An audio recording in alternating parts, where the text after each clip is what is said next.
Nesta aula, vamos tratar sobre o comportamento do consumidor de serviços. Para tal, teremos como objetivos conhecer o modelo das 3 fases de consumo de serviço e também compreender como as expectativas e avaliações do consumidor são construídas. Para tal, utilizaremos o modelo de 3 fases de consumo de serviços. Sabemos que compreender como se comportam os clientes está no coração do marketing. Nós precisamos entender como as pessoas tomam decisões de compra e de uso de um serviço, bem como o que determina sua satisfação após o consumo. Sem isso, nenhuma empresa pode criar e entregar serviços que resultem em clientes satisfeitos e fiéis. Esse modelo ajuda a entender esse processo. Nesse modelo, portanto, a gente tem uma fase de pré-compra, uma fase de encontro de serviço e uma fase de pós-encontro. Na fase de pré-compra, o cliente se conscientiza da necessidade, ele busca informações para tentar atender essa necessidade, avalia essas alternativas que ele encontra e escolhe a melhor. Na fase de encontro do serviço, o cliente solicita o serviço do fornecedor escolhido ou então ele inicia o autosserviço naquelas situações em que há um baixo contato, por exemplo, quando o cliente acessa um caixa eletrônico. Por último, temos a fase de pós-encontro, em que o cliente avalia o desempenho do serviço, o que determinará suas intenções futuras. Vamos falar um pouco mais sobre cada uma dessas fases. Na fase de pré-compra, vimos então que nós temos 4 subfases ou 4 etapas. Primeiro, o cliente se conscientiza da necessidade, nós chamamos também de despertar da necessidade. Em seguida, ele busca mais informações, ele procura fornecedores que ofereçam aquele serviço que atenda à sua necessidade. Depois, ele avalia as alternativas e escolhe dentre elas aquela que melhor ele entende que atende à sua necessidade. A decisão de comprar ou de usar um serviço, ela será desencadeada pela necessidade básica de uma pessoa ou de empresa, ou ainda pelo despertar de uma necessidade. Bom, de onde é que vêm as necessidades? Elas vão surgir a partir de uma percepção de desequilíbrio entre uma situação real que aquele consumidor vive e uma situação desejada que ele gostaria de alcançar. Elas podem ser desencadeadas por pensamentos inconscientes, alguma questão ligada à sua própria identidade ou alguma aspiração pessoal.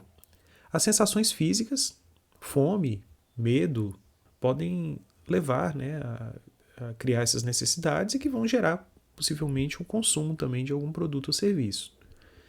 E temos também fontes externas. Muitas vezes podemos acreditar essas fontes à ação do marketing das empresas, que vai criar essas necessidades. Na verdade, nós falamos que criam desejos. Bom, então quando uma necessidade ou problema é reconhecido, os consumidores são motivados a buscar soluções para satisfazê-los. Diversas alternativas virão à mente, que nós vamos chamar de conjunto evocado. Ou seja, esse conjunto de produtos, marcas, serviços, que um cliente pode levar em consideração quando ele está decidindo como que ele vai atender ou como que ele vai resolver aquela necessidade. De novo, esses elementos que vão compor esse conjunto podem ser desencadeados por diferentes fontes. Podem ser fontes internas, a própria memória do cliente ou experiências passadas que ele teve com algumas empresas ou com produtos e serviços, e também fontes externas, notícias, propagandas, vitrines que ele viu, recomendações de amigos. Tudo isso pode fazer com que aquele produto ou serviço ele entre na lista de alternativas do cliente, compõe o seu conjunto evocado. Para avaliar as alternativas levantadas, numa terceira etapa dessa primeira fase, o cliente vai avaliar os atributos dos serviços. Temos atributos de busca, de experiências e de credibilidade. Os atributos de busca vão ser características tangíveis que vão permitir aos clientes avaliar um produto antes de efetuar a compra. É o estilo, é a cor, é a textura, o sabor, o som e preço. No contexto de um serviço, você pode, por exemplo, conhecer uma academia antes de frequentar. Você está usando aí um atributo de busca para fazer a avaliação. Os atributos de experiência, por outro lado, vão ser aqueles que não podem ser avaliados antes da compra, porque o cliente tem que experimentar o serviço para avaliá-lo. Por exemplo, a confiabilidade, a facilidade de uso, o suporte ao cliente. E temos, por último, os atributos de credibilidade, que são muito difíceis de avaliar. Os clientes acham complicado, E vão ser, por exemplo, a confiança. Mesmo depois da da compra, mesmo depois do consumo, né, eles são complexos. E alguns serviços têm muito ou dependem muito desses critérios. Por exemplo, uma cirurgia, né, uma assessoria jurídica. Você confia na competência técnica daquela pessoa que você contrata. Então, eles dependem muito desse aspecto. Veja que há um crescente aí de complexidade, né?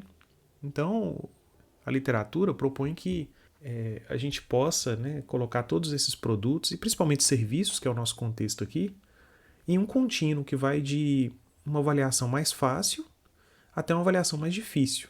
Terão alguns serviços ou produtos um alto grau de atributo de busca e outros terão um alto grau de atributos de credibilidade. A maioria dos bens físicos vai estar localizado mais à esquerda, porque tem um alto grau de atributos de busca. Né? Você tem, por exemplo, roupas. Você imagina escolher uma poltrona. Só sei lá, ver a poltrona, sentar nela, né? Compara várias e você escolhe aquela melhor. A maioria dos serviços vai tender a estar no outro extremo, né?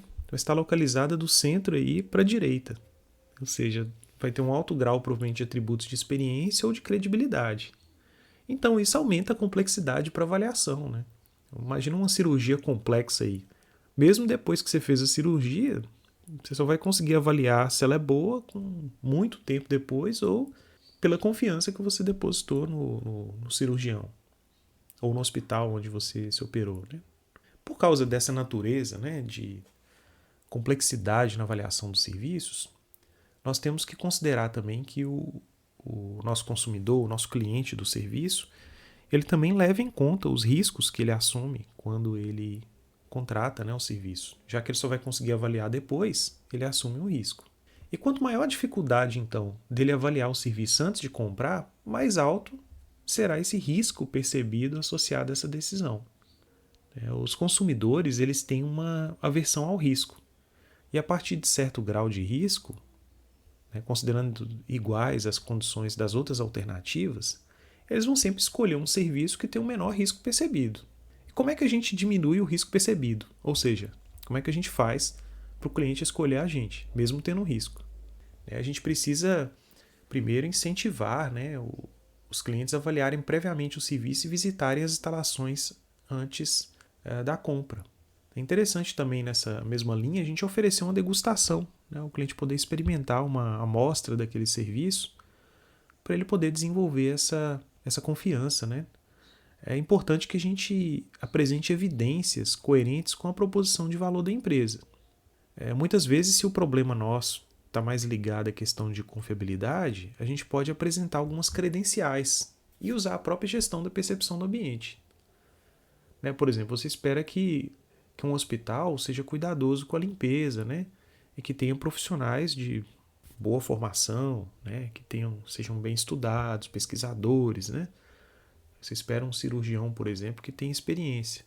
Então, o que é que a gente pode fazer? Utilizar móveis novos, limpos, o pessoal estar bem vestido, e quando você for atendido lá pelo médico, né, ter nas paredes ali os diplomas dele, né, os cursos todos que ele fez, ali, os certificados. Né, isso vai dar para você uma certa confiabilidade. Se por acaso a empresa foi premiada, né, as empresas costumam colocar também aquela moldurada ali, aqueles certificados. Né, é uma forma, né, de se mostrar de forma tangível a confiabilidade daquela empresa. A gente pode também adotar procedimentos de segurança visíveis que vão inspirar a confiança e oferecer também garantias de serviço. Hoje em dia, né, é muito interessante a gente utilizar a internet, né, não só os sites, mas também as mídias sociais, para que o cliente possa acompanhar, né, o andamento de um pedido ou de um procedimento, porque isso aí, né, vai inspirar confiança. Além disso, se é um serviço que exige uma experiência, né, primeiro para que o cliente possa avaliar, você pode criar algum mecanismo de garantia. Né? Se o cliente, por exemplo, não for bem atendido, ele pode ter o dinheiro de volta. Então, são algumas estratégias para você diminuir esse risco percebido. Bom, uma vez que o cliente, né, fez a sua escolha, né, por aquele... Os clientes também levam em conta, né, as expectativas que ele tem quando eles vão fazer essa escolha, né, por um serviço. Né?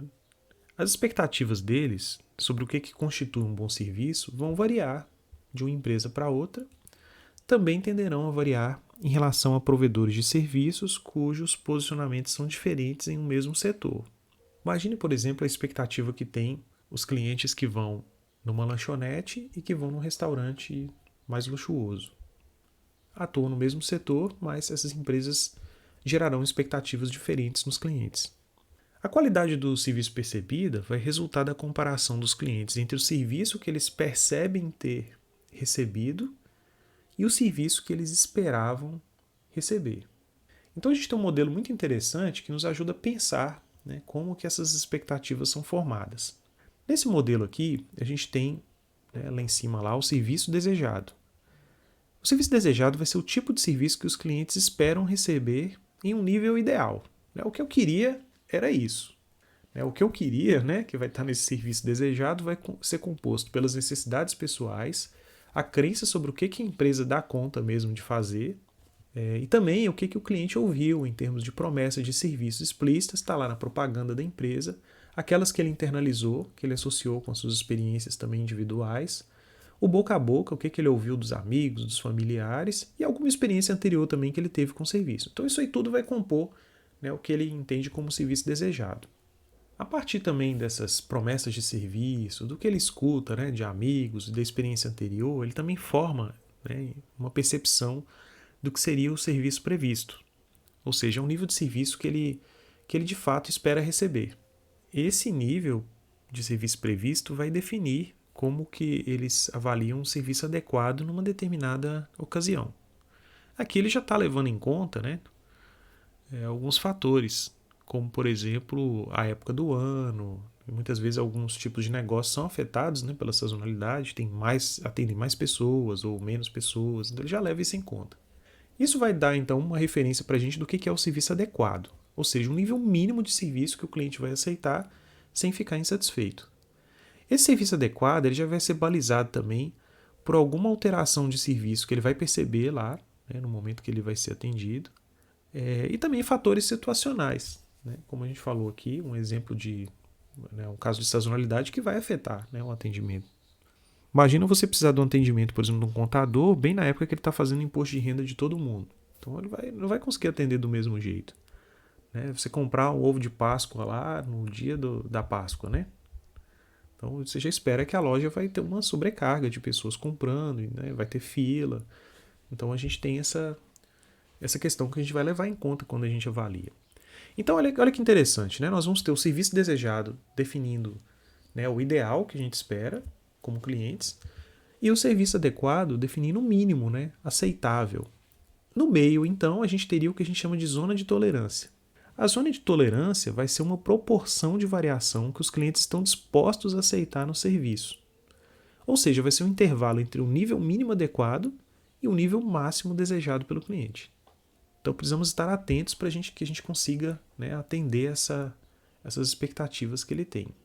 Bom, uma vez que o cliente então escolhe o serviço, né, ele vai avançar para um estágio, né, que a gente chama de encontro de serviço. O encontro de serviço é um período durante o qual os clientes vão interagir diretamente com o serviço. Frequentemente vai começar quando o cliente vai apresentar uma solicitação, vai fazer uma requisição, né, para o prestador de serviço, daquele serviço que ele quer, quando ele faz um pedido, ou então quando ele mesmo, né, inicia seu autosserviço. Imagina um usuário de um caixa eletrônico, por exemplo, né, ele vai também fazer sozinho ali o serviço, mas está tendo o momento dele de encontro de serviço. Esses contatos, então, que vão acontecer, vão assumir a forma de intercâmbios pessoais entre o cliente e os funcionários de serviços ou interações impessoais com máquinas, com sites ou até com aplicativos.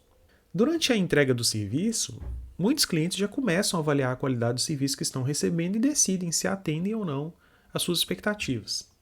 É o que a gente fala, então, é o que a gente chama normalmente de a hora da verdade. O Richard Norman criou esse conceito da hora da verdade, né, naquele momento ali das touradas. E ele diz o seguinte: poderíamos dizer que a qualidade percebida é realizada na hora da verdade, quando o provedor de serviço e o cliente se confrontam na arena.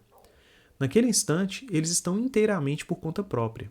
São a habilidade, a motivação e as ferramentas empregadas pelo representante da empresa e as expectativas e o comportamento do cliente que criarão o processo de entrega de serviço. E é claro que o contato que as empresas vão ter nesse momento crítico vai mudar de acordo com a natureza do serviço. Por isso nós temos diferentes níveis de contato de serviço, né? Temos serviço de baixo contato e nós temos aí vários níveis, né? Até a gente chegar a serviços de alto contato. No serviço de baixo contato, os contatos são muito breves e vão ter também poucas etapas. Por exemplo, serviço de correio, né? A interação com as pessoas ou com o próprio serviço é rápida, né? E curta e simples também. Canais eletrônicos como telefone e internet também são serviços que vão se caracterizar por baixo contato. Agora, os de alto contato geralmente são chamados também serviços de processamento de pessoas. Então, os contatos vão ser mais longos, vão envolver múltiplas interações e vão ter variados graus de complexidade. Por exemplo, um cabeleireiro, um hotel, um atendimento médico, né? Nós temos então uma figura aqui que mostra pra gente, né, a miríade, a complexidade, a variedade de tipos de interações que a gente pode ter nesses espectros. Nós temos aí da esquerda, né, no canto superior aí, né, um alto nível de interação até um baixo nível de interação. Da esquerda aí, de baixo para cima, né, nós temos encontros com equipamentos, até lá em cima, encontro com o pessoal de serviço. Então, a gente tem 3 fatias aí. Nós vamos ter, por exemplo, com alto nível de interação, uma clínica, por exemplo, de repouso, está lá em cima. Quando envolve mais equipamentos, você tem, por exemplo, uma viagem aérea. Então, são empresas que vão ter uma alta interação e vão ter um processo complexo com várias etapas. Agora, imagina no espectro lá abaixo, você tem, por exemplo, uma empresa de TV a cabo. Tem baixíssima interação, né, com os funcionários, por exemplo, mas você tem algum nível de interação com equipamentos, né? E os serviços via internet eles vão estar, né, no extremo aí de baixo contato com as pessoas, né, e vão ter um alto encontro com equipamentos. Então é muito interessante a gente pensar isso aí, porque isso vai afetar o projeto do sistema todo de atendimento. E falando nesse sistema, a gente utiliza um modelo também para poder pensar essa produção do serviço, o Service Production ou Servuction. Nesse modelo, nós vamos visualizar os serviços como um conjunto composto de parte do ambiente físico da empresa de serviço, que é visível aos clientes, e das partes que, mesmo não visíveis, vão contribuir para a sua experiência. Então, a gente tem um sistema de operações de serviço e o sistema de entrega de serviço.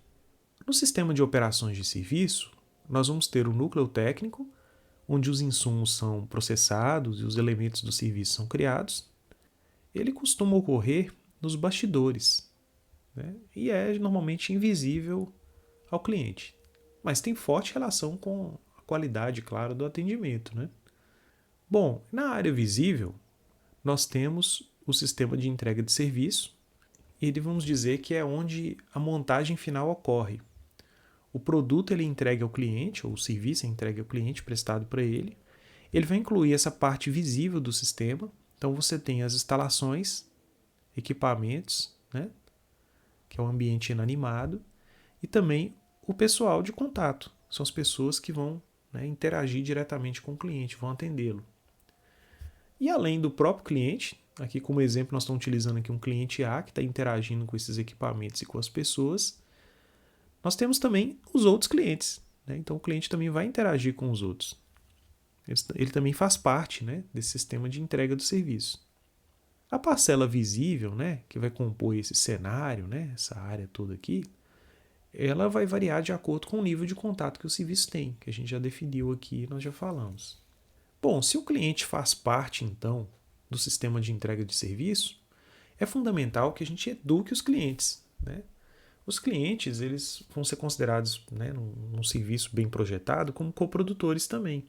As empresas precisam, então, né, treiná-los para que possam obter melhores resultados na própria prestação de serviço. E como é que a gente faz isso? Nós podemos educá-los com cartazes, com folhetos, podemos desenvolver vídeos, podemos produzir documentos técnicos, né, no caso de serviços mais complexos, os white papers. Podemos utilizar também sites ou as próprias mídias sociais também para educar, para ensiná-los a utilizar o serviço. Você provavelmente já viu, né, como aluno, algum material produzido pela biblioteca, né, ensinando você como utilizar a biblioteca. Provavelmente a biblioteca também oferece cursos. Como prestadora de serviço, ela reconhece que o aluno, né, que o usuário ali da biblioteca, ele é também um coprodutor do serviço. que ele precisa entender como utilizá-lo. Bem, né, nós tratamos aqui das duas primeiras fases, né, e na fase final, que é a fase de pós-encontro, né, que é uma hora muito importante também, o cliente vai avaliar o desempenho do serviço e determinar suas intenções futuras.